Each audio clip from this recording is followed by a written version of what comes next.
It happened long, long ago when black people were taken from their homes in Africa and forced to come here to work as slaves. They were put onto ships, and many died on the long voyage across the Atlantic Ocean. Those that survived stepped off the boats to land they've never seen, they never knew existed, and they were put to work in the fields. One plantation in South Carolina had the son of a witch doctor among them. It was a long time ago that he uttered the strange word that allowed all the Africans to fly back to their homes, back to Africa. 91 that Toussaint Louverture led an uprising of black slaves. Hundreds of slave owners were killed and their plantations set ablaze. After years of oppression and exploitation, the slaves turned on the white plantation owners. Africans basically said, enough is enough. We must be free. The only way to make it happen is by armed rebellion against our oppressors, against our enslavers. They're not successful in Brazil, but they are successful in Haiti. The word of that spreads like wildfire amongst the enslaved Africans. They don't have a newspaper, but they hear freedom is on the way. Waves of white refugees from Haiti poured into U.S. ports, and the tales they told filled Southern whites with absolute terror.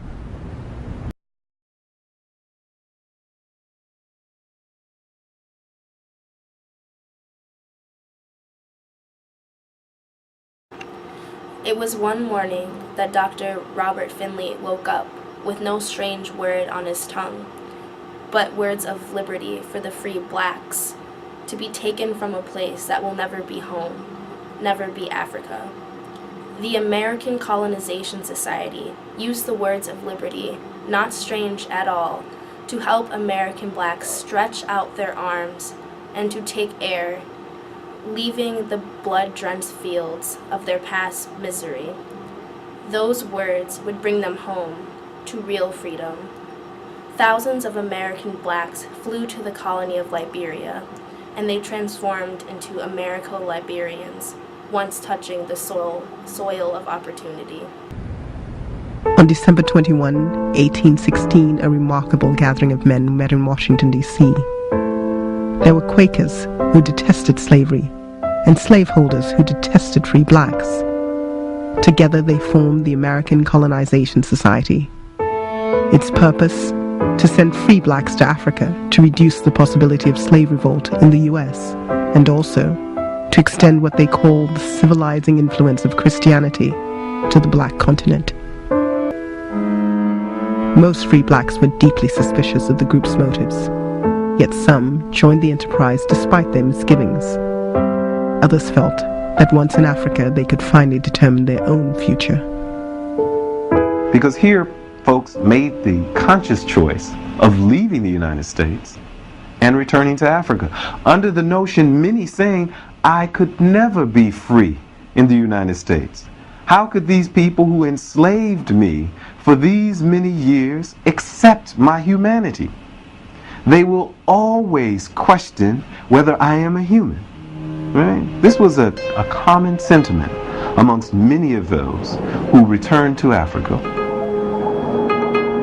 5 weeks out of New York Harbor, after a calm voyage, the Elizabeth came within sight of Africa's west coast, at Sierra Leone.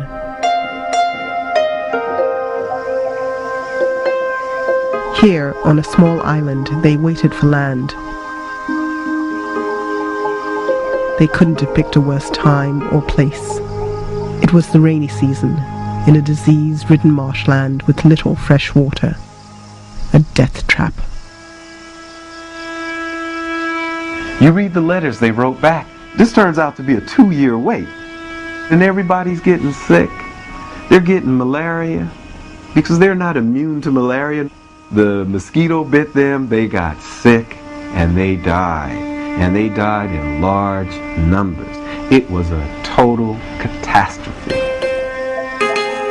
With land assigned to them, the survivors sailed down the coast to settle what would become Liberia.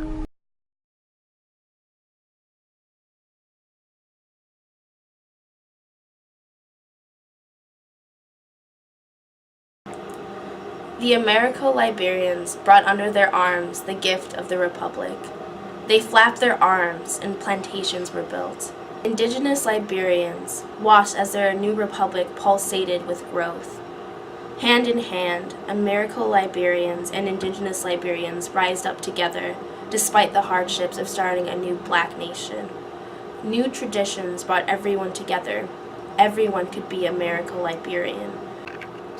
A civilization of liberty and equality was born from flight into the sky, moving towards the light of the sun. Over the next 40 years, thousands of blacks from America, the West Indies, and other parts of Africa joined them.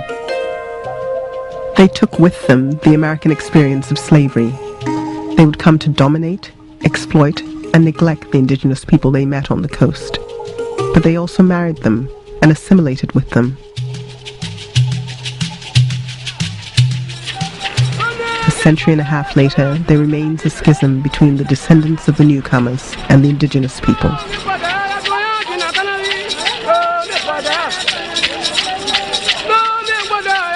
Most of the early black settlers built their homes here, along the St. Paul River.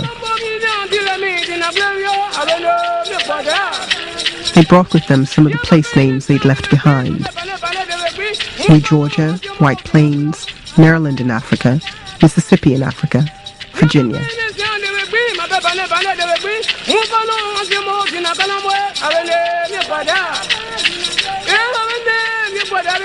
They transplanted the architecture of southern plantations where most American blacks still lived as slaves. In the area they controlled, the colonization society and the settlers were determined to create a sort of black America overseas.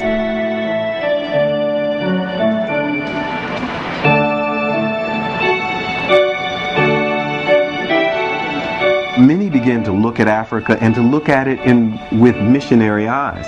I can go and help civilize Africa.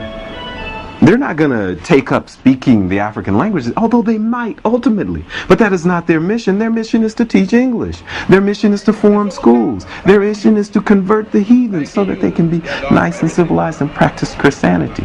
Rendered the indigenous inhabitants of that area as second-class entities.